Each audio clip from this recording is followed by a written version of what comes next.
Bucs and Lions in Motown tonight. The Lions are laying 6. The Lions are minus 285 on the money line. The Bucs are plus 230. Total set at 52 and a hook. This line opened Lions minus 4.5 in some places. Went to 5.5.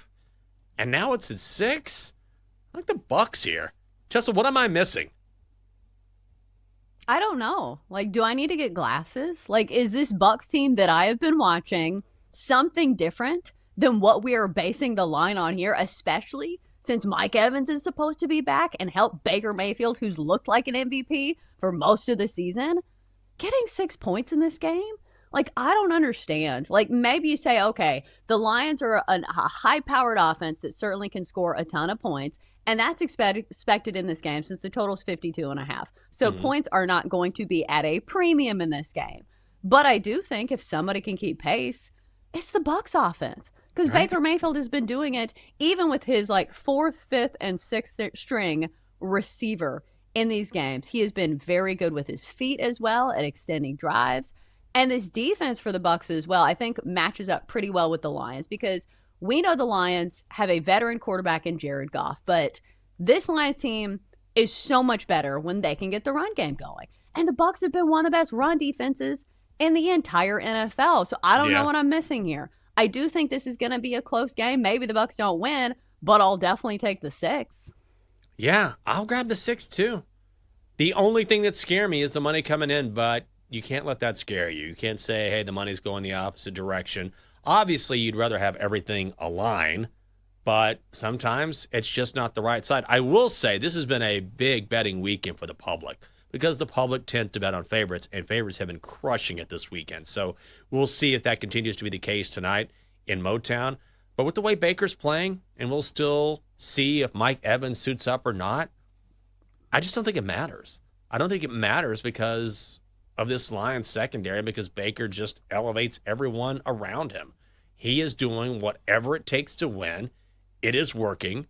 The Bucs look like they could play for a Super Bowl. I don't know if that's going to happen, but at this point in the season, I wouldn't be shocked with the way they have suited up and found ways to win, and they've been eking by teams. But look, style points don't matter. This is a National Football League. If you're winning, you're winning.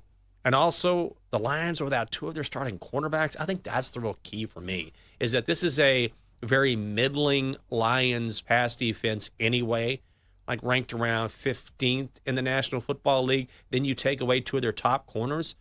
I just don't think it's going to matter with Baker. I think he's going to have a big game. I'm with you. I'm on the 6. I just feel like I keep trying to poke holes in the Bucs, and I've been doing this since the week that they played the Eagles. And you say, okay, the Eagles are a really physical team. They lost the Eagles. That's going to be a tough week to go on the road to Seattle and play against the Seahawks. So maybe the Bucs are going to lose that game. No, they wanted an absolute shootout. Then you look at the next week, and you're like, okay, back-to-back games where it's been like exhausting. A physical game against the Eagles, shootout against the Seahawks in Seattle. Then you have to come back home and play the Niners. They win that game by 11, 30-19. So it just feels like one of those things where we have also been doing this with the Indianapolis Colts, where you say, well, at some point, you know, they're not going to look good. And they just keep looking good. So to me, it feels like the market is just not fond of respecting some of these mid-market teams. Like Baker Mayfield still does not feel like a top-tier quarterback to a lot of people. So I think some people are kind of waiting for his downfall. And the same goes for like Daniel Jones. Like I am still one of those people that feels like we're living in like an alternate universe. But at what point in the season do you start to actually give these teams credit? So I think the Bucs certainly deserve their credit here. And can I just say, I'm shopping around a little bit. Now I'm seeing Lions minus 6.5. Like, if you look around, we'll take the 6.5. We'll take the 6.5. All right? You want to go to 7? We'll take the 7. I don't know what is happening here. This is almost making me nervous. This makes no sense at all. Do you have a feeling when it comes to the total, or is there a prop you like? All right, so I think we both like this one. So let's start off with Baker Mayfield because, again, he has been the heart and soul of this Bucs team. And also, he's been somebody who has really racked up the passing yards, even in games in which the game script has been positive. because usually I'm not a huge fan of taking quarterback passing yardage props in games that I feel like they can win. But you look at Baker Mayfield over his last 4 games, and here are his yardage totals: 256, 379, 289, and 233. So 2 of those where he's gone over 250 yards have been wins. Like, granted, that one against Seattle where he threw for 379 yards, that's probably not going to be replicated, but maybe it will. Like, the total in this one is 52.5, Jenks. So if anybody can go up and down the field and force you to play in this style of game, it's the Lions. So I just feel like no matter what the game script is tonight, I think Baker Mayfield could be throwing the ball a ton. And his passing yardage prop is in the 240s. I think that's definitely worth a play. Yeah, I'm definitely on that as well. And I'm shopping around to find the best price I can find. And I did have Baker Mayfield over 240 and a hook at minus 140. I just found it at 239 and a hook. And the over's minus 115.